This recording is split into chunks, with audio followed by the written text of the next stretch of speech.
de l'Union africaine. Uhuru Kenyatta, son homologue kenyan, Teodoro Obiangema Mbassoko, le président de la Guinée équatoriale, Alpha Condé, président de la Guinée-Conakry, ainsi que Véronica Michelle Bachelet, l'ancienne présidente du Chili et actuelle haut-commissaire des Nations Unies aux droits de l'homme.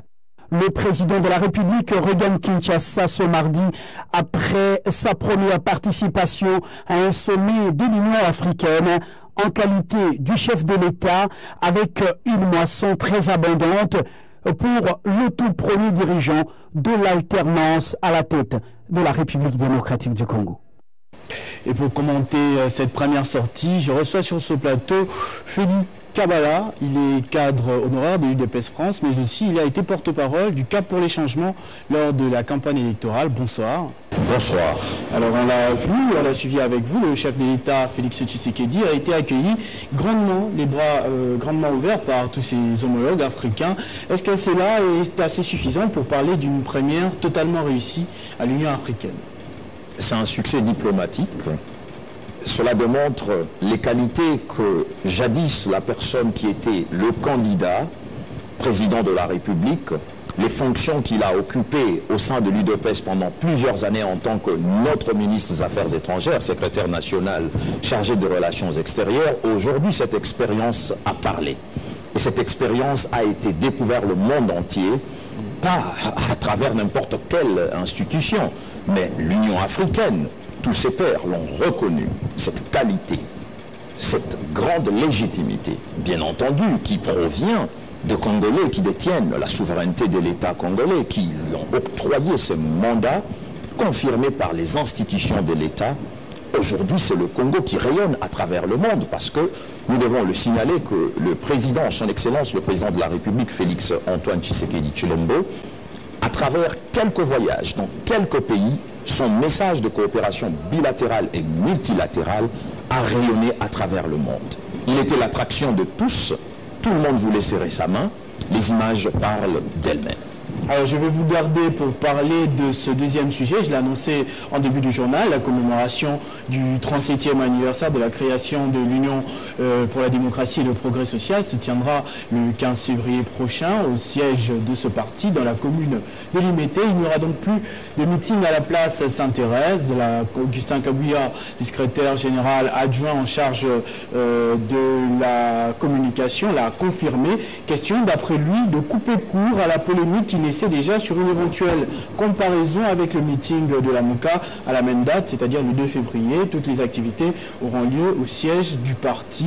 Est-ce que ce changement d'adresse brusque ne va pas un peu gâcher la fête?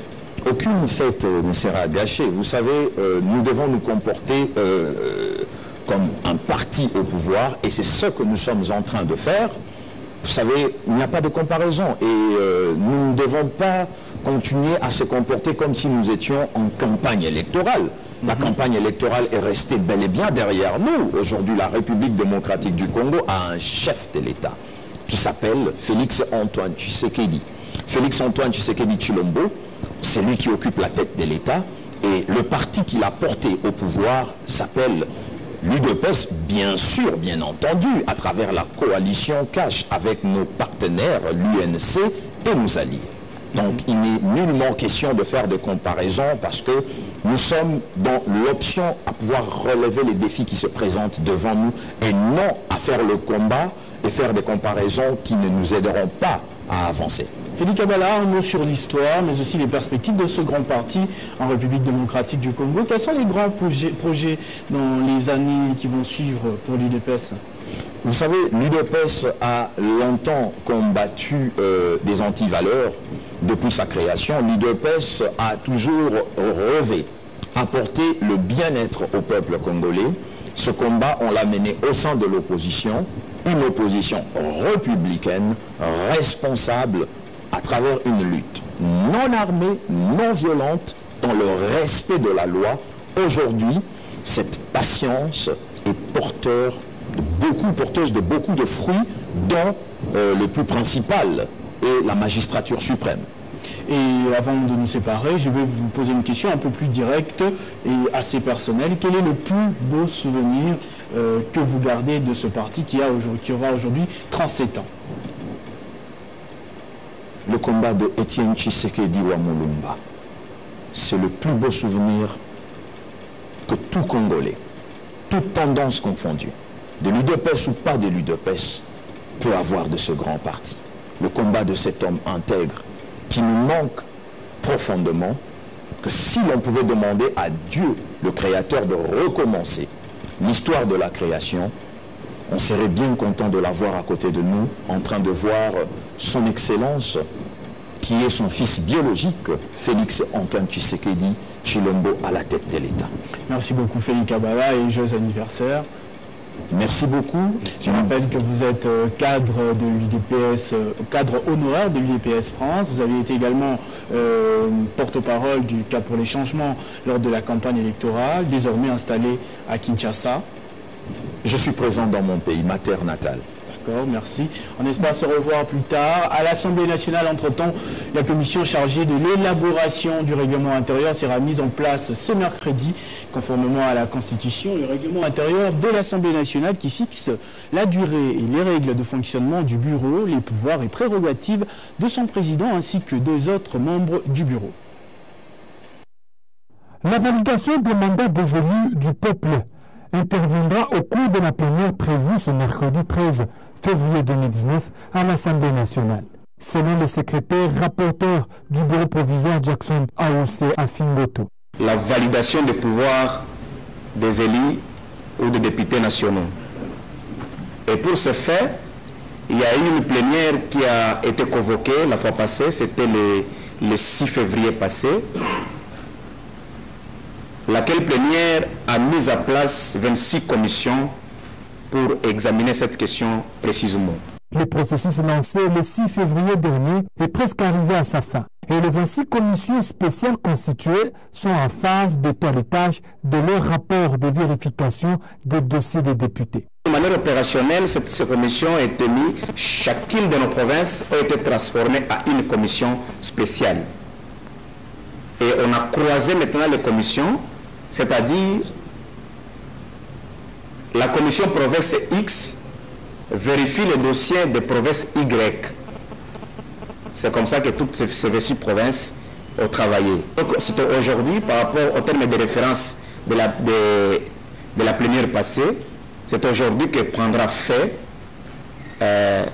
l'activité de toutes ces commissions et il va pouvoir nous disponibiliser les rapports pour qu'au finish, les mandats des députés soient validés par la plénière parce que la validation des mandats est de la compétence exclusive de la plénière de l'Assemblée nationale. Les 3 missions confiées au bureau provisoire par la commission seront certainement honorées. Dans ce moment, Jackson AOC a dévoilé les 2 points essentiels qui seront abordés à l'ordre du jour de ce mercredi 13 février. Devant l'Assemblée nationale, à savoir l'adoption des rapports des 26 commissions spéciales chargées de la vérification des dossiers des élus et la mise en place de la commission spéciale chargée de l'élaboration du règlement d'ordre intérieur de l'Assemblée nationale. Réunion du secrétariat technique du comité de pilotage climat des affaires, partenariat public-privé, promotion des investissements et de l'emploi à l'Agence nationale pour la promotion des investissements. Cette réunion vise à dresser un état des lieux des réformes mises en œuvre par la République démocratique du Congo avec un accent particulier aux réformes Doing Business 2020 qui doivent être communiquées à la Banque mondiale d'ici avril 2019. C'est une intention des différents secrétaires généraux, mandataires publics et coordonnateurs des structures étatiques réformatrices que l'Agence nationale pour la promotion des investissements a organisé cette réunion, qui a pour objectif restituer les résultats de la RDC dans le rapport Doing Business 2019 en faisant ressortir les causes de performances et contre-performances réalisées par la RDC et réfléchir sur la mise en œuvre de véritables réformes systémiques et en profondeur. Dans ce mot d'ouverture, le ministre d'État au plan et président du groupe thématique climat des affaires, partenariat public-privé, promotion des investissements, de l'emploi, le professeur Modeste Bahati Lukobo a fait état de la nécessité d'assainir le climat des affaires et des investissements pour espérer relever la RDC et l'imposer comme État compétitif au sein du Conseil des Nations. Nous la République démocratique du Congo s'est clairement impliqué depuis les années 2000 dans un vaste processus d'assainissement de son environnement des affaires, processus qui a permis la mise en œuvre de plusieurs réformes importantes touchant différents indicateurs de la vie économique. Le directeur général de l'ANAPI a de sa part fait une présentation à l'auditoire sur la restitution des résultats de la RDC dans le rapport Doing Business 2019. La feuille de route qui a été faite en plusieurs étapes. Feuille de route pour le Doing Business, feuille de route à court et à long terme. Les secrétaires généraux et mandataires publics ont pris le ferme engagement de travail d'arrache-pied pour une amélioration effective du climat des affaires en RDC par la mise en œuvre de véritables réformes systémiques en profondeur. Relance des activités du service national, le général Jean-Pierre Kasongo-Kabouik a effectué une visite d'inspection au centre de production agricole Laurent-Désiré Kabila pour organiser la récolte de maïs dans quelques semaines. Occasion pour le nouveau commandant à la tête de cette structure à vocation agricole de se rendre compte des travaux de cantonnage manuel devant faciliter l'évacuation de ces produits.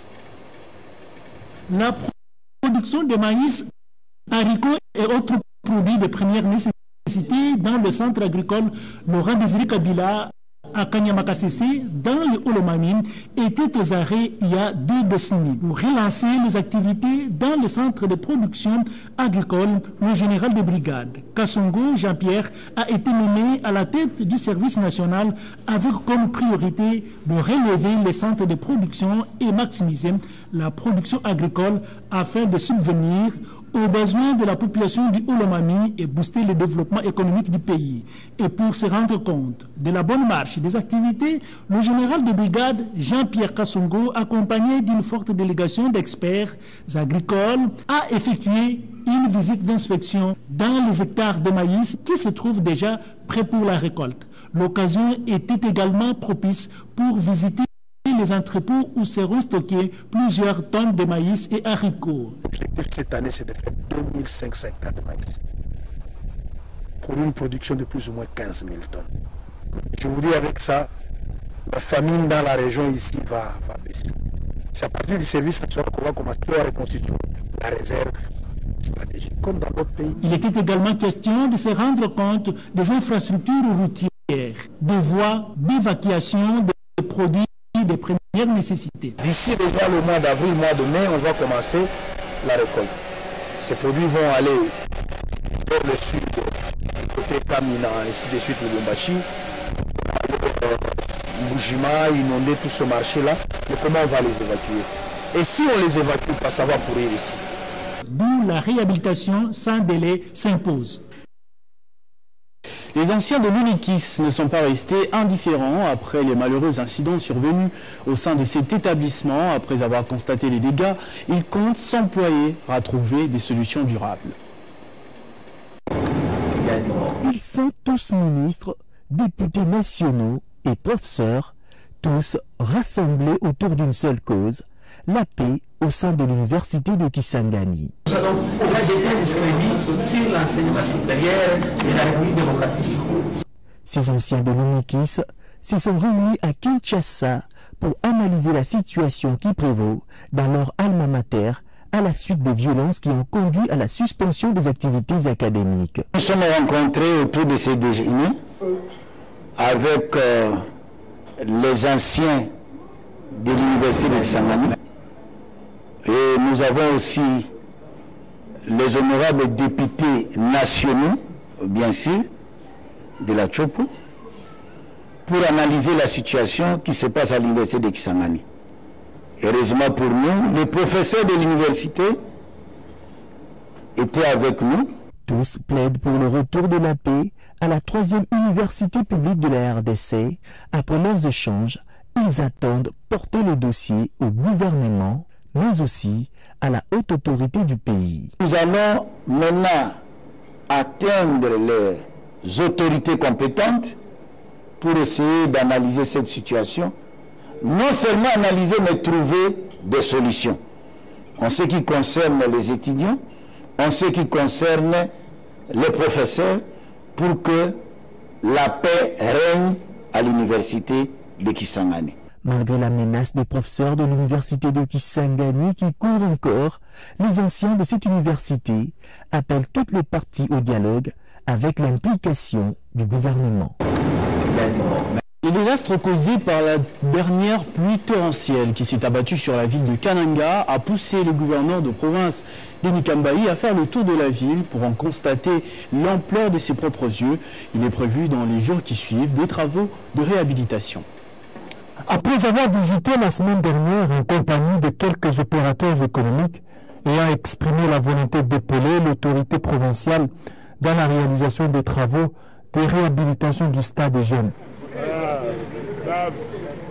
Denis Kambayi Chimbumbu, ayant associé l'Office des routes et l'OVD dans ce déplacement, a fait le tour de Kananga et ses interlandes suite au cri d'alarme de la population consécutif aux dégâts causés par les récentes pluies diluviennes qui s'abattent sans discontinu sur la ville, appelant une intervention rapide et musclée. Si les érosions des Kamaï prisons et celles de l'hygiène sont maîtrisées, la nationale numéro 1 est menacée au village Tumunuku, à l'est, au niveau de la gare SNTC, ainsi qu'au village Benamande, à l'ouest. Plus de 48 têtes qui menacent la ville de Kananga. Je suis inquiet surtout de ces différentes pluies et que si des mesures ne sont pas prises dans moins de 2 semaines, je crois que chacun de nous devait tirer les conséquences. C'est pour cela que je me suis dit il était temps que je puisse lancer ce message pour que la question du Kassai central soit traitée en toute urgence et avec une certaine souplesse en ce qui concerne la gestion des finances. De l'engouement constaté dans l'opération de reddition des ex-miliciens venant de partout, Denis Kambayi Chimbumbu a lancé cet appel. Son Excellence, Monsieur le Président de la République, chef de l'État, le retour volontaire des ex-miliciens, comme Minan Sapou. La comptabilité sur nos papiers, ça fait plus de 2000. Beaucoup d'armes que nous avons récupérées avec les moyens de province. Aujourd'hui, nous sommes essoufflés. Nous avons beaucoup de difficultés pour la gestion de ces ex-miliciens qui se rendent volontairement avec armes. Bref, Denis Kambayi Chimbumbu n'a pas le cœur en repos. Pour la prise en charge et réinsertion des ex-miliciens venus déposer des armes au profit de la paix retrouvée. Parlant de ce culte pour la paix et l'alternance pacifique organisée par l'église de l'Assemblée chrétienne de Kinshasa à Kalembe, le pasteur Mutombo Voici l'homme. Cette cérémonie s'est clôturée par une prière de dédicace à Dieu pour l'année 2019. La République démocratique du Congo entre les mains de Dieu, une dédicace spéciale qui trouve tout son sens à travers les Écritures saintes. Le pasteur François Mutombo Voici l'homme a exhorté le peuple de Dieu dans Josué 3, 7 à 8, qui illustre le soutien du Très-Haut à son peuple. Je commencerai à l'élever aux yeux de tout Israël, afin qu'il sache que je serai avec toi, comme j'ai été avec Moïse. Ceci dit, la main providentielle, la symbole de la paix pour les Congolais, pour espérer le changement. L'année 2019 allait être différente de 2018. 2019, nous, on l'avait proclamé depuis le réveillon, que ça allait être une année de paix et de tranquillité. J'avais dit que même ceux qui fouillaient pendant le mois de décembre, je leur avais dit qu'ils fouillaient pour rien, parce que Dieu nous avait déjà dit qu'on allait vivre à la paix. Et aujourd'hui, la RDC est en paix, il y a eu l'alternance, nous bénissons vraiment Dieu et nous bénissons toutes les autorités vraiment pour cette amabilité-là et Dieu les bénisse. Nous devons continuer à prier pour notre pays en tant que chrétiens. Les chrétiens, nous, on n'a pas à combattre contre la chair et le sang. Les chrétiens ne portent pas les armes physiques, mais au contraire, nous combattons dans la prière. Nous continuons à prier, continuons à soutenir notre pays, soutenons même de nouvelles institutions qui viennent de voir le jour dans notre pays. Louange et adoration, on se clôturait ce moment de contact avec le ciel.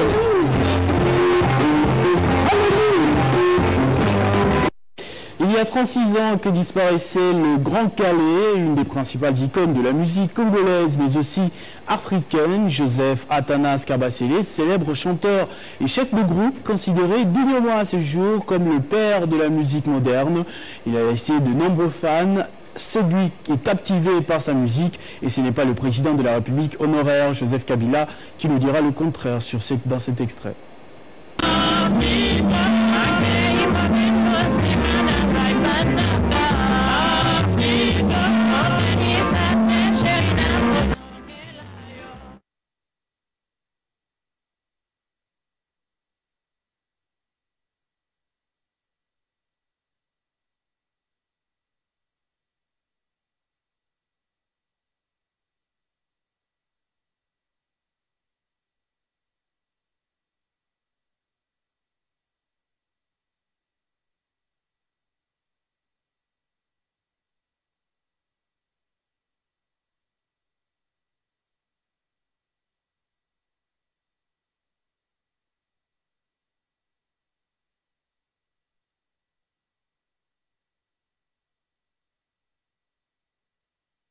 Ce journal est terminé, mesdames et messieurs. Je vous en rappelle tout de suite les principaux titres. La République démocratique du Congo marque son entrée dans le club véritablement démocratique dans le continent avec l'offensive diplomatique du président de la République, Félix-Antoine Tshilombo Tshisekedi. Une série de rencontres qui vous a été résumée dans ce journal par Fabien Loubala. À l'Assemblée nationale, la commission chargée de l'élaboration du règlement intérieur sera mise en place ce mercredi. Annonce faite par Jackson Afingoto, rapporteur du bureau provisoire de la Chambre basse du Parlement. Plus de meeting à la place Sainte-Thérèse comme prévu, l'UDPS organisera son 37e anniversaire de la création au siège du parti à Limete. Nous avons reçu dans ce journal Félix Kabala, cadre de l'honoraire de l'UDPS France. 10 février, une date tragique à travers le temps pour la République démocratique du Congo qui a perdu il y a 36 ans un des génies de sa musique, le Grand Calais. Joseph Athanas Kabasele est considéré à ce jour comme le père de la musique congolaise moderne. À tous et à toutes, merci de votre attention soutenue. L'actualité reste en continu.